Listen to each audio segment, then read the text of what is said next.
السلام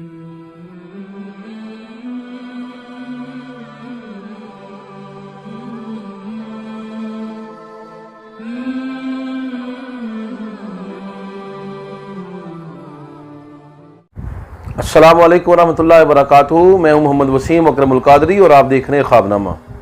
آج ہم جانیں گے کہ خواب کے اندر انار، اناردانے اور انار کے درخت اور پھول کو دیکھنے کی کیا تعبیر ہے۔ ناظرین محترم، خواب کے اندر انار کو دیکھنے کی تعبیر یہ ہے کہ بسولت مال میسر آئے گا، دولت بڑی آسانی کے ساتھ میسر آئے گی اور ایسا آدمی جلد بر سرے روزگار ہوگا، دولت کا مالک ہوگا، غنی اور امیروں میں شمار ہوگا۔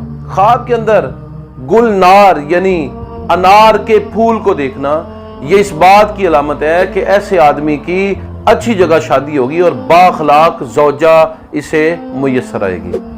اگر کوئی آدمی خواب میں دیکھے کہ اس نے انار یا انار کا پھول درخت پر دیکھا ہے اور موسم بھی انار کا ہے تو اس بات کی دلیل ہے کہ اس کے رزق میں وسعتیں ہوگی، کاروبار میں خیر برکت ہوگی، عزیزوں کے ہاں شادیوں کی کثرت ہوگی اور خود یا اس کی اولاد کی شادی کسی اچھی جگہ نیک خاتون سے ہوگی، ایسی خاتون جو گھر کے حالات کو یکسر بدل کر رکھ دے گی اور معاملات زندگی میں یکسر انقلاب برپا کر دے گی اور گھر کے حالات بڑی خوشحالی کی طرف گامزن ہوں گے۔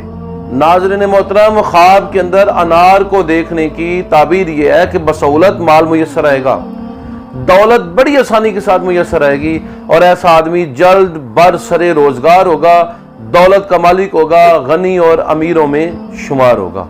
انار کو گرا ہوا دیکھنا، انار کے پھول کو گرا ہوا دیکھنا یا انار کا مالک ہو کر اس سے محروم ہو جانا یہ اس بات کی دلیل ہے کہ گھر کے حالات خراب ہوں گے، مال و دولت کی فراوانی جو ہے اس کے اندر نقص آئے گا اور مال جو ہے اس کے حصول میں انسان کو تکلیف پیش آئے گی۔ تو انار کو دیکھنا خوشحالی کی دلیل ہے اور انار سے محروم ہونا یہ مالی نقصان اور خسارے کی دلیل ہے۔ انار کا مالک ہونا اچھی بیوی میسر آنے کی دلیل ہے، انار سے محروم ہونا بیوی کے فوت ہونے یا گھر کے حالات کے خراب ہونے کی طرف اشارہ ہے۔ تو یہ تھی خواب کے اندر انار کو دیکھنے، انار کے پھول کو دیکھنے اور انار کے درخت کو دیکھنے، انار کے مالک ہونے اور انار سے محروم ہونے کی تعبیرات۔ انشاءاللہ عنقریب ہم نئے موضوعات کے ساتھ حاضر خدمت ہوں گے۔ السلام علیکم ورحمۃ اللہ وبرکاتہ۔